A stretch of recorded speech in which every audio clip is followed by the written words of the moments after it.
Personally খুবই মনক্ষুণ্ণ হব এবং এরপরে যে আমি আসবো কিনা আমার নিজেরই গ্যারান্টি নাই। আর যোগসুর যে আমেজটা এখন আছে এটা পরবর্তীতে ধরে রাখতে পারবে কিনা প্রার্থী এবং যারা ভোটার আছে সবাই, এটা নিয়ে আর সন্দেহ আছে। আমার মনে হচ্ছে না যে ওইরকম আমেজটা থাকবে। এত বড় একটা অ্যারেঞ্জমেন্ট আরেকবার করা এটা হয়তো অনেক কষ্টসাধ্য হয়ে যাবে। বন্ধের ঘোষণা আসলে আসলে আমাদের অলরেডি তো প্রিপারেশন নেওয়াই আছে, আমরা অনেক শিক্ষার্থী চলেও আসছি। আসলে আমিও এসেই জানলাম এখন যদি হুট করে বন্ধ হয়ে যায় তাহলে আবার এগুলো প্রসেস করতে হবে। আমার মনে হয় কার্যক্রমটা তাড়াতাড়ি শেষ করে ফেললে মনে হয় শিক্ষার্থীদের জন্য আর কি একটু, কারণ অনেকে তো চলেই আসছে অলরেডি। জি, এখন আয়োজন করা হয়েছে অনেক দিন ধরে, আমরা খুবই আশা নিয়ে বসে আছি ভোট দিব। তো হঠাৎ করে যদি নির্বাচনটা বন্ধ হয়ে যায়, যদিও বেগম খালেদা যে মারা গেছেন এটা খুবই একটা দুঃখের বিষয় আমাদের জন্য, কিন্তু হঠাৎ করে যদি আমাদের নির্বাচনটা বন্ধ হয়ে যায় তাহলে তো অবশ্যই মন খারাপ লাগবে একটু।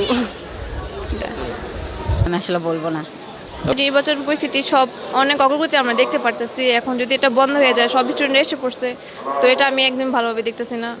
কারণ এটা হয়ে যাচ্ছে, হয়ে গেলেই ভালো মনে করি, না পিছানোই উচিত।